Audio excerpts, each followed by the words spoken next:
Suprimido.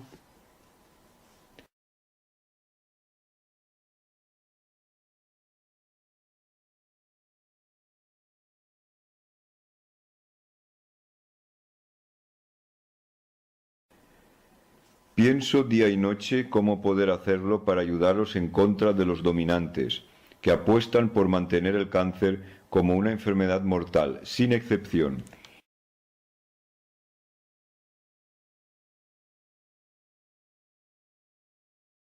Este vídeo nos muestra al Dr. Hammer con pacientes que han sido y son tratados por él. La película es del año 1984 y hace poco que apareció en Internet. Es muy importante ver este film tanto para afectados como sanos y ver que el cáncer es curable, y esto desde hace 25 años. Mientras tanto, los descubrimientos del Dr. Hammer han llegado hasta el punto que las enfermedades como esclerosis múltiple, ELA, Parkinson, asma, alergias, epilepsia, reuma, esquizofrenia, depresión, afecciones oculares, diabetes, neurodermatitis, etc., son curables, y esto sin un gran dispendio económico. La industria farmacéutica genera con la quimioterapia cerca de 1.000 millones solo en Alemania, y además mucho más con los remedios para paliar los efectos secundarios. El Dr. Hammer ha conseguido tratar con un equipo de 10 médicos en Burgau, Austria, a 6.500 pacientes, de los cuales, después de 5 años, todavía están vivos más de 6.000 pacientes, o sea, más del 90%. Esto se constató por la Fiscalía de Viena. Los enemigos dicen que no hay ni un solo superviviente. Este film muestra la verdad. En Alemania mueren de cáncer cada día cerca de 1.500 a 1.700 pacientes, 500 niños al año. Si cogemos un 70% de supervivientes, serían 1.050 personas día que se podrían salvar. Motivo suficiente para solicitar el reconocimiento de la Germánica, Nueva Medicina, al conjunto de políticos y estamentos médicos. Este CD se distribuye por Alemania más de 1000 veces. Además, el film se encuentra en Internet para su descarga. Miles de mails se envían con el link. Copie este CD y páselo a sus amigos, conocidos y vecinos. Por favor.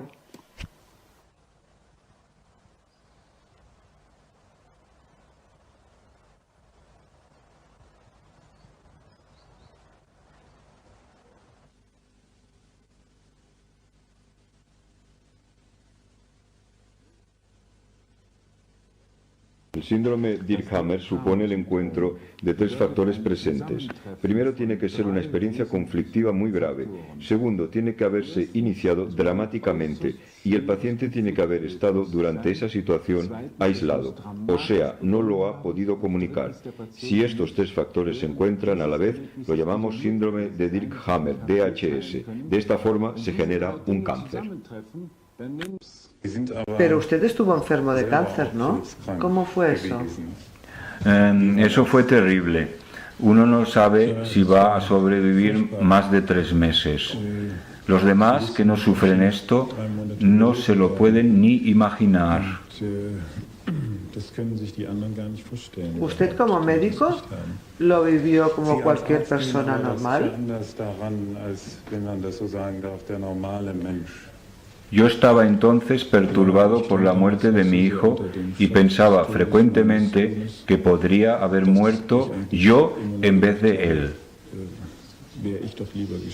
Ya que lo ha mencionado, ¿ve usted una relación entre la muerte de su hijo y el cáncer que tuvo usted?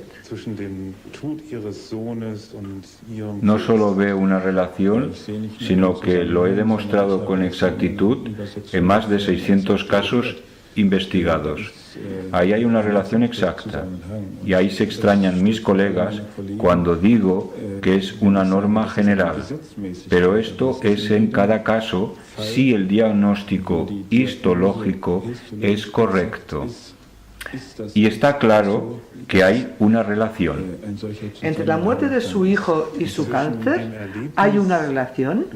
¿Y esto ya lo suponía usted entonces? Sí, naturalmente, por la sensación subjetiva de la muerte de mi hijo. Tengo que decirlo con más exactitud, por la experiencia conflictual subjetiva. Usted lo ha mencionado varias veces. Entonces, desarrolló una nueva teoría sobre el cáncer. ¿Cómo funciona esto? ¿De qué pasos consta? Primero obtuve resultados exactos. Usted sabe que yo tengo una buena formación científica como físico. Pero a la vez como médico. Sí, como internista, y estoy acostumbrado a pensar científicamente. Para resumir, cada vez que aparece un cáncer, ha habido antes un suceso conflictivo muy grave. Esto es el primer punto. Sí, y he visto después, como segundo punto, que el conflicto era cada vez muy dramático y agudo. En la mayoría de los casos, el paciente podía indicar el minuto, o como mínimo el día y la hora, y que lo vivió muy dramáticamente y agudo. Fue lo peor que le pasó, como con mi hijo, fue lo peor que pudo pasar en su vida. ¿Y el tercer punto? El tercer punto era que en ese momento en que el paciente sufría ese conflicto, siempre estaba en aislamiento. No tenía a nadie con quien hablar sobre ello. O sea, no lo podía comunicar, desahogarse, diríamos. Él se ha comido el conflicto. Estos tres puntos, en resumen, son la causa del cáncer.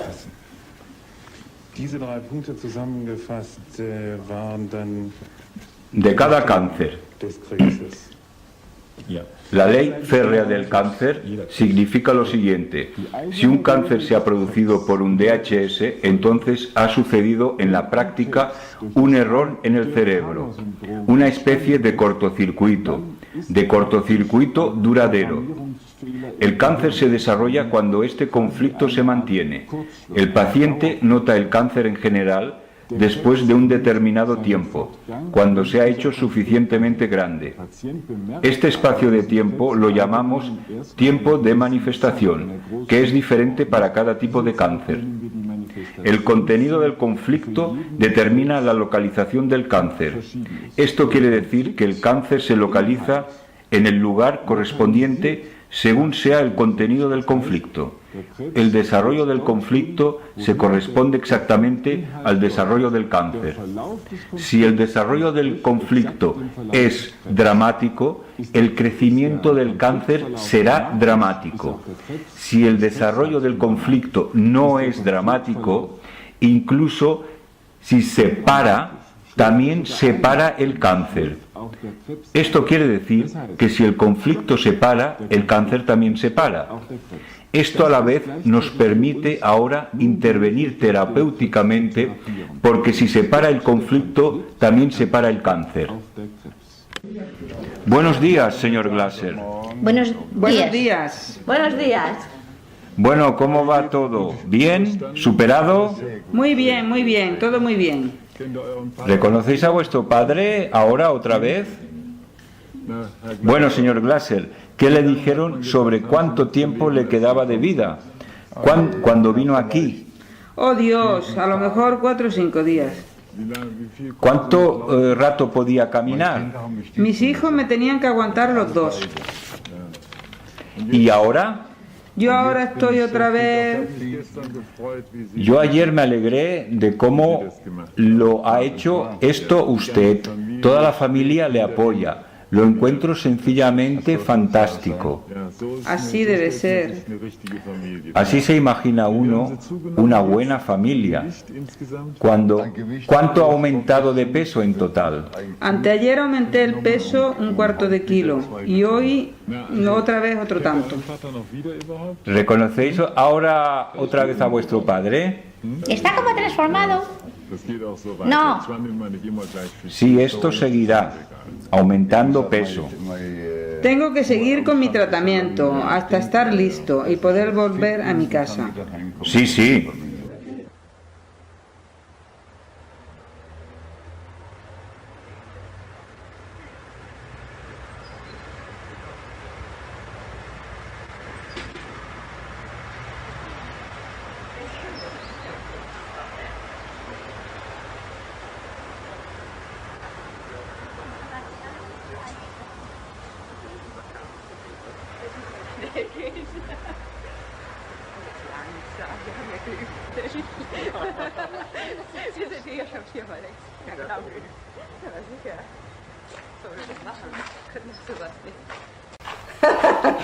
Despacio, vamos a hacerlo.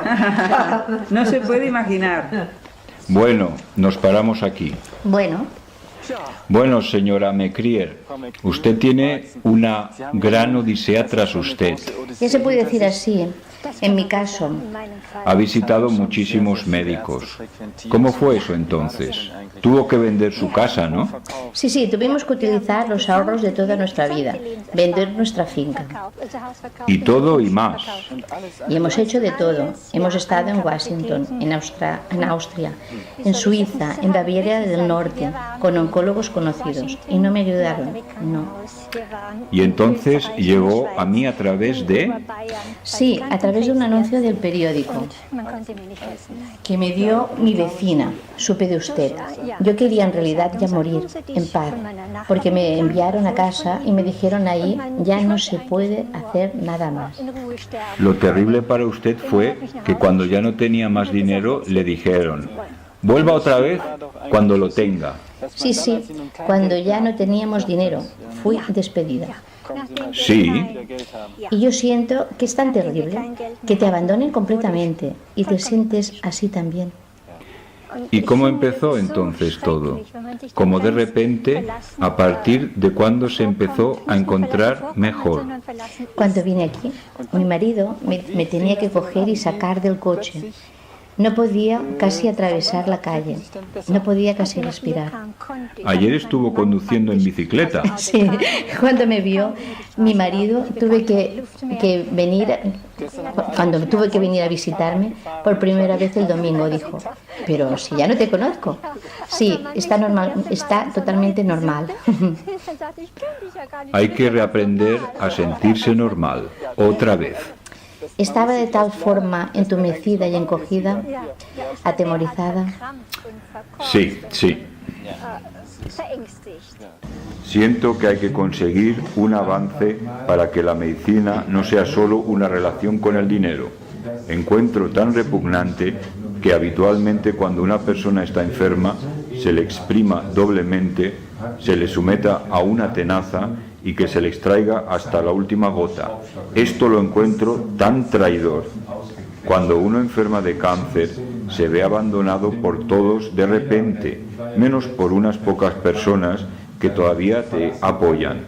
Y a los médicos que vas y como paciente les tienes que pagar todo ante el miedo mortal que sufres, como la señora Mecrier, que ha tenido que vender su casa y finca por 250.000 marcos, tirados con los médicos. Es tan traidor que los médicos digan, mira, ahí vamos a ganar dinero, este va a pagarlo todo, a este le podemos vender inyecciones, le sacamos todo, 250.000 marcos.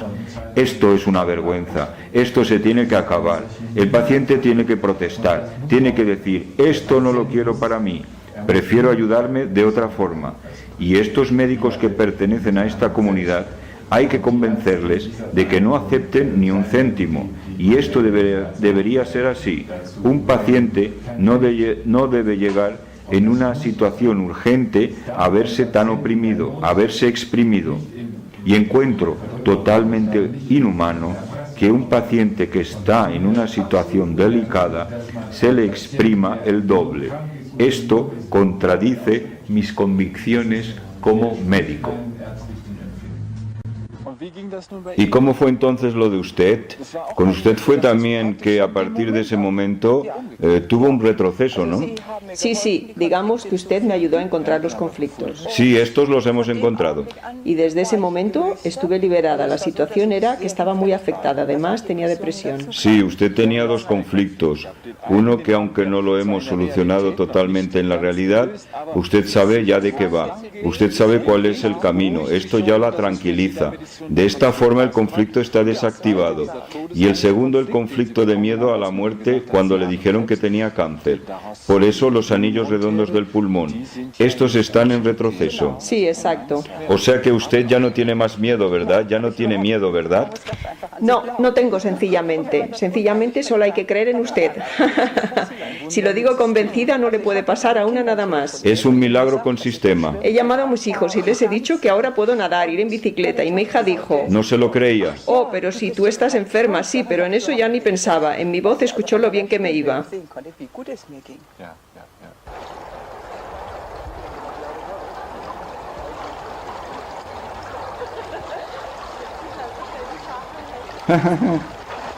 Fantástico, esto es fantástico. Fantástico.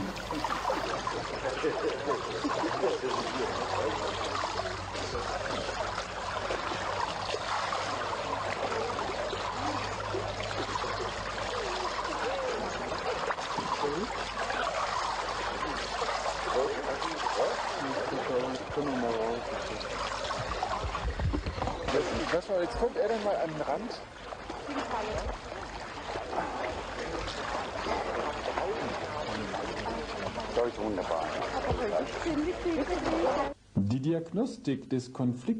El diagnóstico de la experiencia conflictiva lo podremos hacer en el futuro casi con receta. En general sabemos dónde está el cáncer. Quiero decir, sabemos la localización. Sabemos normalmente el diagnóstico histológico. Ahora podemos decir exactamente con nuestro sistema el tiempo de manifestación y sabemos también el contenido del conflicto.